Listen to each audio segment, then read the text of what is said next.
vedare tinokuchingamidza zvekare kune chimwe chirongwa pano paZim Facebook Secrets and Confessions.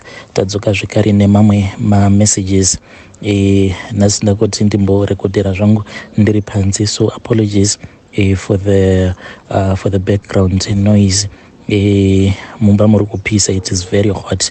You can tell me also in the comment section, you can tell us kuti ikoko kwamuri kumativi mana enyika, how is the weather that side. Akidza ichibva tapinda mumamessages edu atadzoka takakubatirai. Message yedu yokutanga yakamira sekudai so: hanzi makadi zvenyu mukoma, ndinokumbirawo kuti munge muchindiposterawo nyaya yangu makavika chitupa changu. So murume wangu iye akaromba. Kuti ndinge ndichizosvika pakuzviziva kuti murume wangu akaromba, it was after ndazobuda muPentecostal church uko kwatainge tichinamata. Takangosanganawo kuPentecostal church ikoko, then ndokubva tazoroorana. Saka murume wangu ainge atori munhu ainge achitonamata, and I never thought even kuti murume wangu angazova munhu anganzi akaromba. Takazoti tava kuno kuSouth Africa, ndo pandakabva ndazoti let me try kuti ndinge ndichienda kuMasowe, because panguva yacho iyoyo ndainge ndichida kuti ndinge ndichibatira zvekare pamuviri, but zvainge zvichiramba ndisingatozivi kutoti dzainge dzitori mhiko dzandainge ndakatoitirwa nemurume dzekuti ndaisafanira kuti ndinge ndichizoramba ndichizvara, because ainge ava kuita kuti ndinge ndichizorara nechikwambo chake. So ndakabva ndatanga kufamba, but ndainge ndofamba in secret. Mungoziva isusu maPentecostal kuti zvinotinetsei kuti ungozvigamuchira kuti nesituation yangu ndava kuenda kuMasowe. Saka ndaita zvose in secret, and ndo zvakatondibatsira. And muone kuti ndakatombobatwa nemweya wekuti murume wangu ndofanira kuti ndinge ndichimuzivisa kuti ndo zvandafunga izvi zvekuti ndava kuda kumbonotsvaka rubatsiro kuMasowe. So the first time kwandakaenda kuMasowe ndakangoti sezvo vainge vari vanhu vekuziva, maybe that is why vainge vandipa chiprofita ichocho chekuti ndainge ndisingakwanisi kubatira pamuviri nekuda kwekuti murume wangu ainge akaromba. Ndine zvinhu zvinopota zvichindirara. Ini ndaingofungidzira kuti maybe they are just spiritual attacks, because zvaiitika ndezvekuti sometimes ndaingokwanisa kungokaruka ndamuka, then ndaiti kana ndikamuka ndikanzwa kuti pane chinhu chinenge chichiitika, like chinhu chinenge chichindiita kusikarudzi kwangu. Murume wangu so quickly, handizivi kuti aizviziva sei kana kuzvifila sei, aibva azotanga manje kutambisa sikarudzi yangu, in which I would think kuti maybe ndiye all along anenge achitambisa sikarudzi yangu. But after the facts, that was when I started to understand kuti murume wangu iye nekuromba kwake kwaakaita ane zvinhu zvake izvo zvaainge akadeketerera zita rangu kuti zvinge zvichizopota zvichindiita mukadzi. So mushure mekunge ndaudzwa kuti murume wangu ainge akaromba, ndakangozviudza kuti yainge iri nhau yekuti vanhu ava vainge vachiziva upenyu hwandinorarama nemurume wangu. Ndo pandakabva ndazonzi nefriend yangu kana ndainge ndisina kugutsikana taifanira kuti tinge tichizotsvaka kumwe kwekuti tinoenda, kwekuti vanhu vacho vanenge vasingatombondizivi. Ndokubva ndazoti it is okay. Ndokubva azoti ainge awana umwe munhu. Takasvika kuya ndokubva ndangoudzwa the same story yekuti inini murume wangu ainge akaromba.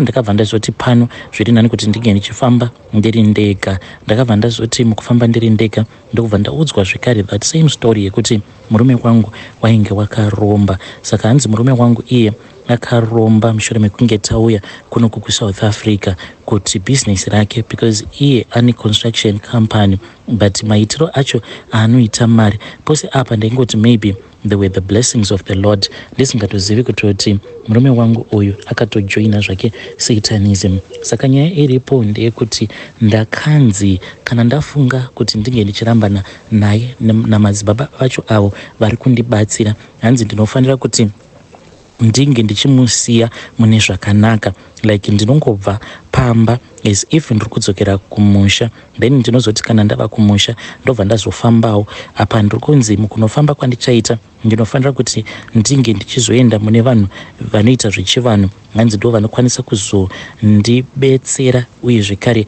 nekuzobvisa zita rangu, nekuti zita rangu hanzi akatorinyora pamucheka mutsvuku ndokubva arikanda muhari. saka hanzi zvinotodawo vechivanhu ndo vanokwanisa kundibatsira. Saka right now I feel as if I am standing at the crossroads. Handizivi kuti ndoita sei. Ndakatanga ndichienda kumaprofita ende handina tarisiro yekuti ndinofanira kuti ndinge ndichizoenda kuvanhu vanoita zvechivanhu, but hanzi ikoko ndo kune ruponeso rwangu. Please ndibatsireiwo muri yeZimbabwe, ndipewo maideas kuti ndoita sei. Vamwe vanokwanisa kuti muprofita iyeye ari kukubatsira ko what if kana kuri kunzi anenge achikunyepera. Akangondipa munamato akabva ati zvanhasi handina zvakawanda zvandikuda kuti ndinge ndichikuudzai madzimai, but ndikuda kukupai munamato uyu. Saka munamato uyu zvamunoita ndezvekuti ndikuda kuti munge muchizotaimira apo paanenge akarara, then mobva mazongoisa munamato uyu pasi pepilo yake. So ndakabva ndazoita saizvozvo. Usiku hwacho ndakatoita over friendly naye, then akazoti arara paya, ini ndainge ndichitonyepedzera sekunge munhu akarara. Ndokubva ndazotora munamato uya ndikabva ndazouisa pasi pepilo, but mukomana shi ndakangoti ndichingonouisa pasi pepilo, munhu ndokubva atotanga kutorotomoka, akabva atotanga kutotaura nechikwambo chake achitotaura zita racho. Saka chikwambo ichi pane chimwe icho chaaiti Constantine, then chimwe chacho ndicho chaainge achiti Stella, zvichireva izvo kuti chirume chacho chaanotumidzira kwandiri chandinorara nacho chinonzi Constantine, then icho chaakati Stella ndicho chinorara nabamunini, because aitorotomoka achitozviudza. Then icho chaakati Stella ndo chinorara nabamunini, because aitochibvunza kuti ko iwe Stella uchiri kutsvakei pano, ko kana ukazosvika murume wako apa aitotaura nezvinyadzi kuti ko ukasvika murume wako atosota mainini kudhara uchaita sei. Chimhanya Stella, enda unorara nemurume wako nguva ichiripo. Saka mukomana she ndo pandakabva ndazoziva kuti murume wangu zveshuwa akatoromba.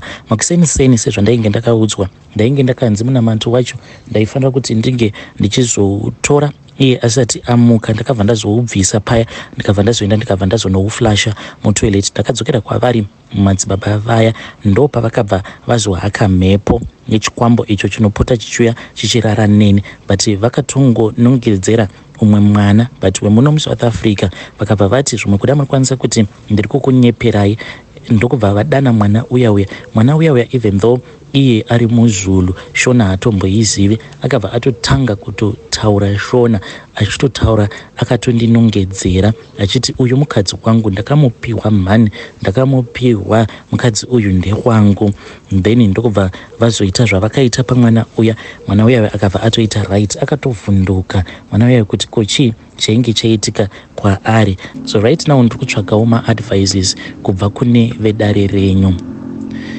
Vedare ndo message iyo yandakatumidzirwa ichibva kuna ndo message yandakatumidzirwa ichibva kuna vahanzvadzi vedu. Ngatizamei kuti tinge tichitaura navo vahanzvadzi vedu ava mucomment section, zvakangoma hazvo vedu we. Rekedzai tibva taenda panyedu inotevera. Nyedu inotevera yakamira sekudai so.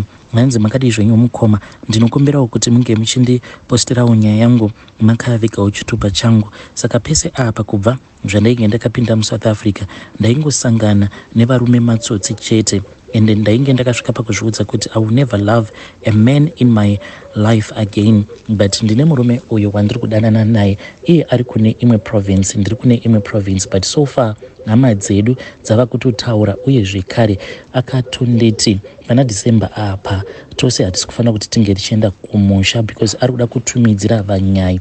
Akandiudza kuti ane mari iyo yaakatounganidza, kana kuri kunzi ndikabvuma kugara naye mari iyo inofanira kuenda kumusha, then tobva tazopiwa list. But nyaya iripo mukoma ndeyekuti inini ndiri kutya manje kugara naye, zvekuti dai kwanga kuri kunzi I am not doubting myself kuti ndinokwanisa kuzomuzvarira here kana kuti kwete, ndingadai ndakatoenda kuprovince ikoko kwaari, because munhu atori bo, anotogara mudheni iri bo, ende atori nekabasa kake kari bo, akatondeti anokwanisa kutotaura nemukadzi wemurungu wake, then ndinokwanisa kutowana basa even though kuno kwandiri ndichishanda stay in maid. Saka ndotoona kutoti kana ndikaenda kwaari ikoko upenyu hunokwanisa kutochinja so fast, but fear yangu iri pakuti inini I doubt kuti ndinokwanisa kuzomuzvarira. Already ndine vana vangu vaviri. Pandakauya muno muSouth Africa ndakabva ndazombopatisiwa navo varume vemuno muSouth Africa. Ndine umwe murume uyo wandakagara naye. Zvaakaita murume uyu ndezvekuti ndainge ndichigara nasisi vangu ndokubva azongoyawo kuma areas uko kwainge kuchigara sisi, ndokubva ndataura naye tikabva tachinjana mafone numbers. Munhu akabva andibhilivhisa ndokubva ndatorwa paya. Mushure mekunge ndatorwa munhu akabva aenda akabva azonondigarisa muimba yainge isiri yake, imba yefriend yake. Zvino ndakazoshamisika nerimwe zuva achitonditi muka ugeze tiende kutown. Izvo muridzi wemba ainge ava kucomplaina. Ndokubva ndatsvakirwa imwe imba mukoma akabva atenga mubhedha, but zvaingovawo zvezvo zvekutsanzidzira. Ndikabva ndatoona kutoti chiraramo zvishuwa painge pasina. Ndikabva ndatsvaka basa. I then found out kuti ndainge ndiine pamuviri. Ndakaita desperate kuti ndige ndichigara naye murume uya apa chainge chiri chidhakwa chekupedzisira.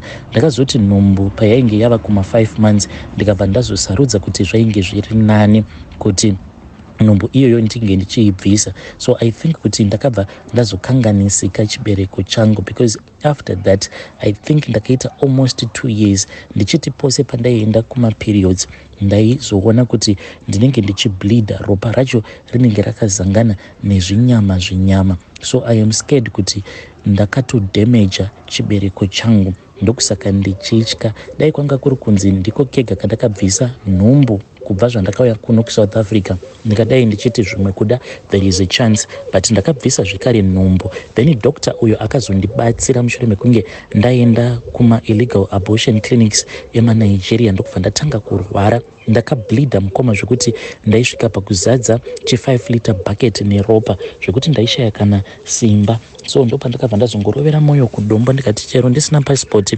zviri nani kuti ndinge ndichienda hangu kuchipatara, otherwise ndinokwanisa kufa, ko kana kuri kunzi ndikafa vana vangu vanozosara nani. So ndakati ndaenda kuchipatara, then doctor vaya vakabva vati chibereko changu the way yacho saka doctor vaya vakabva vazoti chibereko changu chainge chakanyanyisa kukanganisika, but vakabva vati it is a way of healing itself. So now I am scared kuti kana ndikagara ndaita that full commitment kwaari murume uyu, ndinoona sekunge tinokwanisa kuzonetsana pamberi apo, because mukutaura kwake dzingori nyaya dzekuti uchingoya kunoku ndakutoti unge uchitobatira pamoviri, ndoda kutokumitisa. So I am scared kuti kokana ndikazoenda kwaari ndobva ndatadza kubatira pamoviri, then ndinobva ndazoita sei. Ndinokumbirawo kuti vedare renyu vange vachindibatsirawo. Varikowo here padare avo vakamboitawo ma-abortions, mushure mekunge vaita ma-abortion then vobva vazonzi chibereko chavo chinenge then vobva vazonzi zvibereko zvavo zvinenge zvakakanganisika, but still vobva vazokwanisa kuita vana. Vedare ndo message iyo yandakatumidzirwa ichibva kuna vahanzvadzi vedu. Ngatizamei kuti tinge tichitaura navo vahanzvadzi vedu ava mucomment section. Zvakangoma hazvo vedu we. Rekedzai tibva taenda panyaya yedu inotevera. Nyaya yedu inotevera yakamira sekudai so. Hanzi makadi zvenyu mukoma, ndinokumbirawo kuti munge muchindiposterawo nyaya yanguwo makavika chitupa changu. So I will try to come back with my full story, but apa ndangoti ndingokupaiwo part 1 yenyaya yangu. Inini mukoma nashe ndava neskin cancer, and kana kuri kunzi mukaona zvandainge ndimbori nezvandava izvezvi munokwanisa kutoshamisika. Mukoma nache inini ndakatangawo kuita zvebleaching kubva zvandakauya muSouth Africa mainge muri mugore ra2010. So ndakabva ndazotanga kutengesa mafuta awo ainge achibva nekuZambia uye zvekare nezvimwe zvinhu zvakangosiyana-siyana. Rangu rainge ringori iroro rekutengesera mahure mafuta ekubleacha uye zvekare nemimwe mishonga yakasiyana-siyana. Saka neniwo mukoma, sezvo ndainge ndiri munhu akaita mutema, ndakabva ndazozviudza kuti ndisanetswa nemapurisa zvainge zviri nani kuti ndinge ndichibleacha sezvandainge ndakaudzwa nomumwe musikana muSouth African. Akabva ati vanhu vekuZimbabwe tinokasika kuonai nekuda kwekuti makaita vatema kuti darika kunoku kashoma kuona munhu anenge akaita mutema sewe. So saka zvakabva zvazondirwadza ndokubva ndachizotanga kubleacha. Mukoma nashi ndakableacha for a very long time. So zvainge zvoitika ndezvekuti ndaiti kana ndakazvitarisa kumwe kwose uku ndinenge ndiri mutsvuku, but obva wazviona kuti unenge uine maspots pekuti your skin will be returning back to normal, and wakaita black. Ndaibva ndazotanga kubleacha even more, saka ndakaramba ndichingoita overdose nichiita overdose. Ndakabva ndazotanga kuita mamwe mazipundu ainge achirwadza, ainge akaita mazipimples all over my face. So mugore ra2020 ndo pandakazoenda kuchipatara, mushure mekunge ndaona kuti ndaiti kana ndikaenda pazuva then ndaibva ndatanga kutobleed through my skin. Ndobva ndazoenda kwadermatologist, ndikabva ndazoudzwa kuti ndine skin cancer. Hey, vedare ndo message iyo yandakatumidzirwa ichibva kuna vanzvadzi vedu. Hanzi ndangoti ndingokupai nyaya yangu muchidimbu, but ndichazonyatsokuuya nenyaya yangu trying to tell you kuti chii chaizvo chikanyanya kukonzeresa kuti ndinge ndichizosvika pakubleacha. Are you also doing skin bleaching? You can come to my inbox and tell me your own side of the story. Regedzai tibva taenda panyedu inotevera yakamira sekudai. Hanzi makadi zvenyu mukoma, ndinokumbirawo kuti munge muchindiposterawo nyaya yangu makavikawo chitupa changu. Ininiwo ndiri munhu anonamata, but situation iri munyika inotodawo kutoti munhu unge uchingovawo very active. Mukoma, ndine vamwe sisi vangu ava vane table yavo kumbare uko, saka sisi vakabva vazonditi ivo vaipota vachishandisa mvura idzi like havadi kuti vange vachindiudza kuti vanodziwana kupi, but ivo vakangoti paya kana vanhu vaenda kumakuva kunoviga mufi, vanhu pavanozodzoka handiti mune mvura iyeye yekuti munosvika muchigeza maoko muchipinda pagate. Saka vakati pane munhu wavo uyo wavanodhila naye anotovatengesera mvura iyoyo. Saka makuseni vasati vavhura table yavo vanobva vazokusha vachishandisa mvura iyoyo. Ndaiti zvimwe kuda sisi vanonyepa, but sisi vangu like iko zvino kana mukavaona kana vakakuudzai kuti vatongori nekatable kumbari uko munokwanisa kuramba, vanotoita sekunge munhu atori nemamwe mazibusinesses ende vanoita mari nezvinhu zvingori very simple zvavo. Saka vakabva vazonditi ndainge ndichifanira kuti ndinge ndichizamawo. So pane pamwe patakabva tazoenda kumusha kwainge kuine rufu, but ainge angoriwo munhu wekumaraini kwedu ainge akashayika. Saka sisi vakabva vazotaurirana nevamwe gogo vatainge tichitoziva kuti ivavo vanotoshiniwa. Ndo vakabva vazoita kuti tinge tichizokwanisa kuwana mvura iya mushure mekunge vanhu vaenda kumakuva pakuzonodzoka ndokubva tageza paya. Ndakabva ndazonzwa sisi vakundiudza kuti muhandbag mavo mainge muine zvigubhu zviviri, changu nechavo. Saka vakanditi ndiyo mvura yacho iyi mwana wamai, ndichazokupa kana todzokera kuHarare. Zvino takazoti tava mubhazi, sisi vakabva vazondirakidza vakabva vati usaibata nekuti inokonzeresa kuti ungoita magood luck. Vakabva vatoti izvozvi kana ukaibata unokwanisa kutodzoserwa mari yako yawabhadhara tiketi. Ndikati zvimwe kuda sisi vainge vachinyepa. Ndakabva ndazotora chigubhu chiya, so ndakangoti ndichingonogamuchidzwa chigubhu chiya mukoma, ndo pandakabva ndazoona kondakta ava kufamba achiuya apo patainge tigere nasisi. Ndokubva anongedzera kwandiri akabva ati mukadziwe wabhadhara here bhazi? Ndikabva ndati hongu ndabhadhara, but ndaida kungomutesta. Ndikabva ndati asi hamuna kundidzosera change. Ndokubva ndamubvunza kuti akabva azondibvunza kuti change yangu yainge iri yemari. Ndokubva ndamuudza paya, haana kana kumbogara akandibvunza kuti chainge chiri chokwadi here kana kuti ndainge ndichimunyepera. Ndokubva atondidzosera mari. Komanashe zvakangofanana nekuti handina kana kumbogara ndakabhadhara bhazi racho. Ndakazoti ndasvika muHarare ndokubva ndatora chigubhu changu mangwana acho makuseni ndokubva ndazokusha. Izvi zvakaitika last week. Mukoma, maitiro andiri kuita mari, ndiri kuita imwe mari ine mumvuri nekuda kwemvura iyoyo. Zvinoda hungwaru izvi.